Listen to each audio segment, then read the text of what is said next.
Is your NFL team in the market for a QB in 2023? We answer that and some either-ors right here on Locked On NFL Draft. You are Locked On NFL Draft, your daily podcast covering the NFL Draft. Part of the Locked On Podcast Network, your team every day.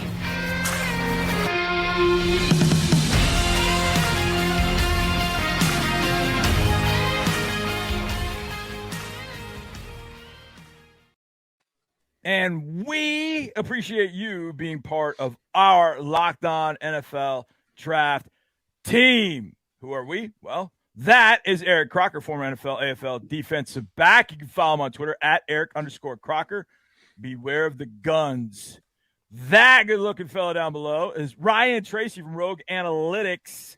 Check him out on Twitter at Ryan Tracy NFL. I am John Harris at J Harris Football on Twitter. I'm football analyst, silent reporter for the Houston Texans, also owner-operator of footballtakeover.com. So we got a lot for you tonight. And this one tonight is going to be focused on, does your NFL team need a first or second round draft pick on a quarterback? Do they need to do that? Just two esteemed gentlemen will answer that question. But first, I got to tell you, the show is brought to you by LinkedIn Jobs. LinkedIn Jobs helps you find the candidates you want to talk to faster. Post your job for free at LinkedIn.com/LockedOnNFL. Appreciate LinkedIn for presenting this show to you tonight. All right, guys, this one, we started last week going through a list of NFL teams. And we know this class that's coming to the NFL, if obviously everybody declares, in 2023 is going to be rock solid. Bryce, CJ, Hendon Hooker, DJU, DTR. I mean, there's a load of quarterbacks that are coming in the league. This crop is that much better than what we saw last year. I'd be curious to see where we put Kenny Pickett in our list of quarterbacks. Maybe circle that, and maybe that'll be something we do someday. But this is going to be a pretty solid crop of quarterbacks. There are going to be some longtime starters in this group, as there are with every group. There are going to be a couple of busts as well. But there are going to be teams that are definitely in the market for a quarterback in the first and second round. There are going to be teams that are going to think long and hard about the situation they've got. Then there are going to be teams that kind of give it the side eye, and then there are teams like Buffalo that got Josh Allen and be like, oh, no, we're good. So let me hit you with a few teams. As I've been kind of ruminating, I made a list. I was like, man, I think I could make a case for a lot of these teams. Let's see if you guys agree or disagree. Now, I'll save mine for the end. Eric Crocker, will start with you. Oh, I know we did this one last week. No, I'm going to start with this one. Jared Goff has been the starting quarterback for the Lions for the last couple of weeks. Now, bye week this past week, so Lions not off to the best start as a team. But the Lions are putting up some points. I don't know what happened in New England. Took the goose egg. Looked bad. But Jared Goff has been there. It's been thought that he has been just a placeholder. That's all he is. However, he's put up some decent numbers. He's gotten them in the end zone when he needed to. They've stayed in ball games because Jared Goff has been there and done some good things. Eric Crocker, are the Detroit Lions in the quarterback market in the first couple of rounds of the 2023 NFL Draft? Gosh, I mean, this is a tough one because my early thoughts were, man, continue to build this defense. That seems to be more the issue than the offense. And then eventually grab a nice quarterback to be able to complement what the defense is able to give you. In this class, do you see a guy that potentially can be a second or third round quarterback? So that kind of frees you up to maybe potentially take a guy like Will Anderson, which a lot of people are going to want Will Anderson. So if you don't have the number one overall pick, there's a chance you might not get him. But maybe if you're top three, because there are other quarterbacks in this class that teams will really like. That's a long way of saying yes. If I am the Lions, I do take a quarterback in the first 3 rounds. Now, how much do I prioritize it? I would probably start with the second round and see what I can do from there. Now, Detroit, Detroit moved up. Who moved up? Who moved back? There was a trade between Detroit the Lions and the Vikings. Yeah, Detroit moved up to get Jameson Williams. All right. So, did they have to give up a future first? I think they still have a first. Oh, okay. They still have a first. I don't think they had to give up a future first, if I remember correctly. Oh, wow. All right. Well, in that case, yeah, second round pick, high second, that's where I would probably look to grab a quarterback. The tough thing is, if you look around the NFL, most of the quarterbacks, outside of Bailey Zappi, but most of the quarterbacks that you view as the guys, I mean, they're taken in the top 5. They're taken in the top 10. So that's the part right there that gets a little sketchy. It's got to be an evaluation, right? Like, you have to find the trait that you want the most, because you're right. Anybody who's all around, they're going in the top 10. People are going to come up and get him. So if you find a guy that can do the thing that you want, like we talked about Zappi yesterday, the scary thing that Belichick said that I didn't get to mention yesterday is he said he sees the game the same way I do. And that's really what it is. It's a marriage of like what the coach is trying to do, whether it's a coordinator or their head coach, and what the quarterback can do. And if you can marry a skill set, maybe build around that, maybe you can get to the second, the third, and get somebody that has the skill you need. Okay, so I'm going to present this argument. You're Detroit, and you finish, I don't know, 5-12. You got pick 7. Well, check that. No, they finished 4-13. You have pick 3. Tennessee calls. Tennessee's like, we want your pick. We want to come up and get the pick. Ryan Tannehill's not that guy. We're not impressed with Malik Willis. Tennessee offers you a couple of firsts, a second, future third. For you to move down, you won't get the quarterback you want, but at that point, you could end up reeling in a bunch of picks. Would you rely on Jared Goff one more year, Eric Crocker? Yes, I would. One more year. Yeah. Again, I'm all about putting a rookie quarterback, if possible, in the best situation possible. So if you can get in a bunch of picks, keep Goff for this year, eventually, and you'll see, I mean, Caleb Williams, right? He's going to be somebody that's highly coveted in the 2024 draft class.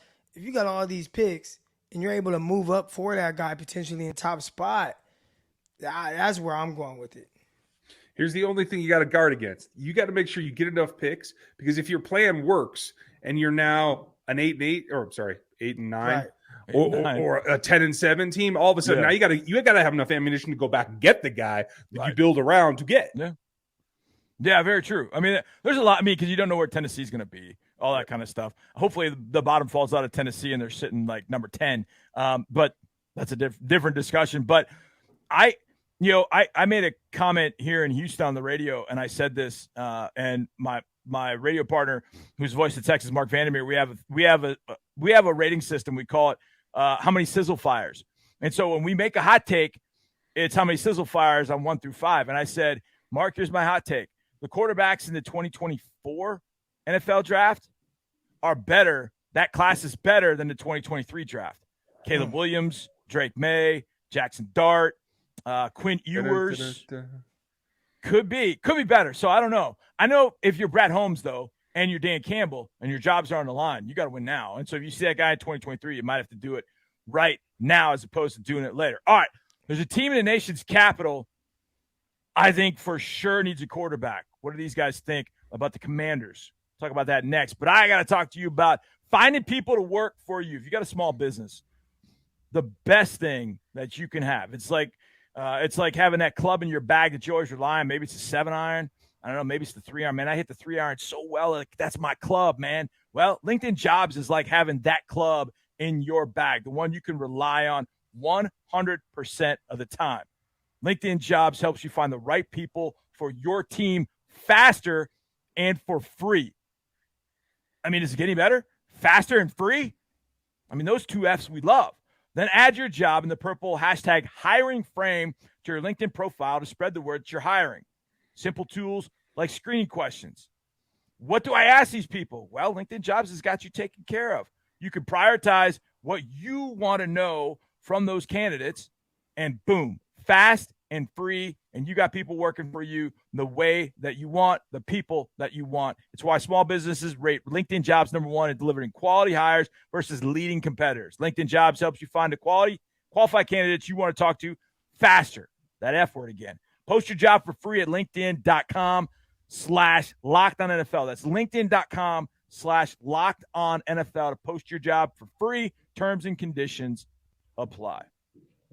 We appreciate you for making Locked On NFL Draft your first listen every day. Make sure you check out NFL Key Predictions every Friday on Locked On NFL. Locked On's local experts give you the inside scoop on the 5 biggest games of the NFL weekend, including Sunday and Monday Night Football.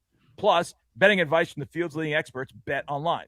Follow NFL Key Predictions every Friday on Locked On NFL, available in the Odyssey app, YouTube, and wherever you get podcasts.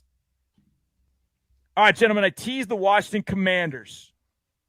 Simply put, Carson Wentz, busted up finger, hasn't stayed healthy, I don't think, any year that he's been playing outside of last year, and he angered everybody in Indianapolis such that he got run out of town. They've got the quarterback from North Carolina.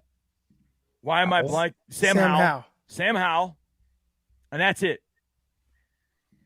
Don't know if Ron Rivera will remain the coach. Don't know if Martin Mayhew will remain the GM. There's a lot of things going on. But just on the surface, Washington probably drafting in the top 7. I'd be willing to stake my reputation on that. Washington top 7. Especially the NFC East is good. We'll see what happens in the AFC South when they match up. Washington Commanders looking for a quarterback in the first and second round in 2023. Ryan, Tracy, what say you? Absolutely. Has to be. They're coming off of, let's see, on the season, Carson Wentz, 6.4 yards an attempt. He's coming off a ball game where he was under 5. You cannot get offense done that way. I don't care what game you're playing. You cannot get. And they won. I know. And hey, they won. To the kicker. Yeah, exactly. And this is not an indictment of Sam Howell. I wasn't big on Sam Howell coming out, but I'll tell you, it looked like he made the adaptation in the preseason. I think he's still got some potential later. I think he's going to take a while. He needs another year of seasoning. Maybe he gets some reps this year. Maybe that'll help him along. I don't think you can put your eggs in his basket. So I think you do have to go out. You have to get another one. Foster competition with a rookie high pick and Sam Howell. I like the outcome pretty much either way. I mean, that defensive line is – you look at the defensive line is fantastic. I still think the secondary needs some help. And I think the linebackers are okay. I mean, they drafted Jamin Davis from out of Kentucky, and I don't know if that's really panned out. He's making a lot of tackles, but I think the quarterback just changes everything. Eric Crocker, Commanders, first, second round quarterback, yes or no? I think you have to do it, right? I don't think Sam Howell is moving the needle. I think if he were, we would hear about it by now. Yeah. That he's just, oh, man, he's so good. He's pushing Carson Wentz. The head coach came out and said, got to get better at the quarterback position. I mean, he literally just threw his quarterback, Carson Wentz, under the bus. And I mean, in one of the worst ways I've ever seen. So if you're feeling like that about your starting quarterback, but you continue to roll him out there, even with a busted up finger, and we'll see if that continues, but the guy that comes in is not Sam Howell, then you do have to make something happen. And I do think that includes drafting a quarterback in the first or second round. Got to change things around there. And they have legit weapons there. I like what they have, and obviously Terry McLaurin, but there are guys that's coming around like Diami Brown. They drafted Dotson. There are some guys there that you can continue to build around and as pass catchers if you have the quarterback in place for the long haul. So, yeah, I think they definitely should be in the market for a young quarterback. All right, I'm going to give you a little bit of an either-or on this one. A little bit. Because neither one of these may actually come to fruition.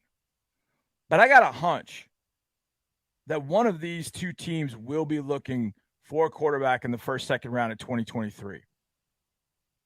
Those two teams, and you got to pick which one is probably closer to doing it. It's kind of for different reasons. The Arizona Cardinals or the Baltimore Ravens. Which one would you think is closer to making a first or second round pick on a quarterback in 2023? Ryan, Tracy, we'll go with you. Obviously, we know the situation in Arizona.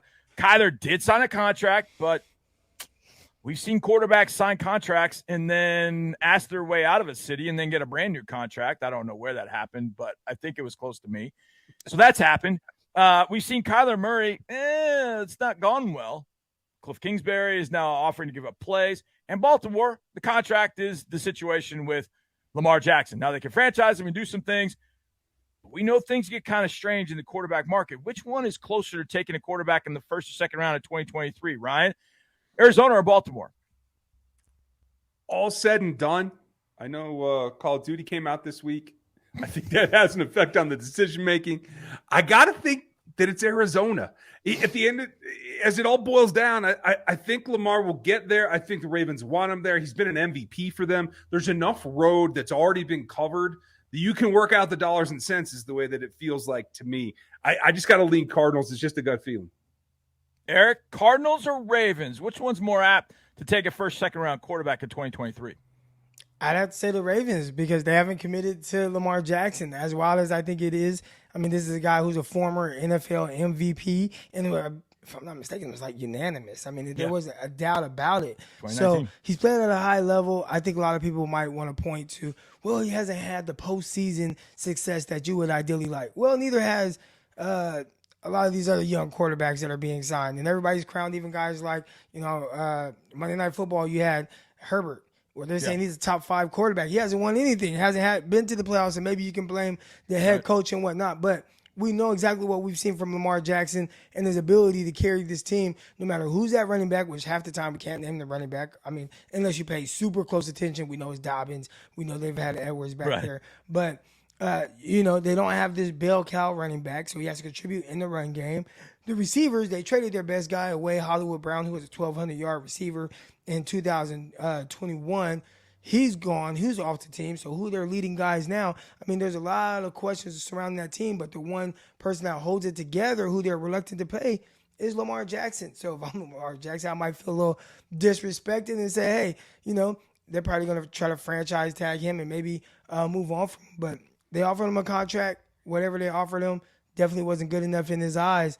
I could see him potentially moving on. And sounds weird because I don't know. When I look at him in that Baltimore uniform, it just feels right. Yep. But right now, it's a weird situation, and we'll continue to see how that plays out. We know how it goes. Johnny Manziel was right. It's all at the Bucs. And so if some team is going to commit to him, now they can franchise him, but they can franchise him to trade him. They can franchise him to try and find a long-term deal. They could try and force Lamar's hand. I think the thing with Lamar, he just thinks different. I mean, he and his mom are making the decisions, and that's the way it's going to be. And I saw that during the draft process. My man Andre Ware was the only person that was able to do an interview during the draft process with Lamar. That's it. And so even on draft night, Dre is texting Lamar like, "Hang in there, man. You're going to get a great opportunity," and he did in Baltimore. But they couldn't come together on a number, and we'll see. And I guarantee you, there are going to be some of these teams that we talk about that are like, yeah, I'll pay him. I got the money in the coffers. Put that sucker in escrow and bring Lamar Jackson to me, because there are a lot of teams that could be looking for a serious upgrade at quarterback, and we'll get to them very, very soon. Ryan. Could it be that these two teams work it out and swap quarterbacks? Wow. That would get all kinds of interesting, right? It would. And that would be one of the more intriguing trades in recent years. But who wants to take on Kyler Murray? I mean, this guy that just, again, kind of got outplayed. He just looked like he didn't belong on the field when watching the Arizona Cardinals take on the Seattle Seahawks. Yeah. He can't get it done. They question his leadership ability. Ryan brought up the video game thing, which is like spot on. He's like 2-40 on this specific weekend that has to do with Call of Duty. I mean, there's a lot of things surrounding him that I was really surprised when they gave him the contract. And they let him force his way into that. That was very questionable to me. If you're staring at Lamar's contract and what he wants, does the Murray contract look good to you from a dollars and cents point, even despite everything you just said, Croc? Like, is it just that the level isn't going to be there? I don't trust Kyler Murray. Okay. I don't think that Eric's alone in that either. Yeah. I mean, I'm with you on that. I mean, absolutely. I mean, until I see that maturity and that growth. I mean, the fact that Arizona caved in some sense and paid him that sort of contract, and I know contracts. Look, I understand the whole contract deal. I mean, I get that, but even to give him that amount of money, and what has he proven? What has he proven? I mean, he can't even finish a season. So I mean, there's a lot of layers to unwrap with that Arizona one, and almost as many with the Baltimore situation with Lamar. I think it's fascinating to think about, man, a swap. I mean, Cliff, you'd have to start with Steve Keim, because if it doesn't work this year in Arizona, Steve Keim has been there the longest. He's doing whatever possible to save that job and do what he can. But it's going to come to a point where they're just going to have to start over from GM, head coach, get on the same page. and move on. And I don't know that Kyler Murray is going to be the guy for that going forward, but we'll see. It's still a talented team, but I think Kyler just hasn't. Now he gets Hop back, and every quarterback needs his whoopee, and Hop is his whoopee, so he's got his favorite blankie. So we'll see how that goes. Now, I started either or a little bit early, but we're going to finish this show with a few either ors on the other side. But we got to talk a little BetOnline here. BetOnline.net is your number one source for football betting info this season. All the latest player developments, team matchups, news, podcasts, and in-depth articles, analysis, every game you can find. I got a buddy of mine who was calling me up. He called me up on Thursday. He brought me down to his office for lunch. And he asked me all these different questions. And I'm like, just go to BetOnline, Don. This is where you can get all the information. I don't have all the information. I know about the Texans, but I'm not going to know all the injury information, all the up-to-date information on the other teams. Go to BetOnline. BetOnline remains your continued source for all your sports wagering information with live betting and up-to-the-minute scores for every sport out there. MMA, boxing, golf, Major League Baseball in the playoffs. Sweep for the Astros, just saying. Fastest and easiest way to checking out all your games. BetOnline.net. Use your mobile device to learn more. BetOnline, where the game starts.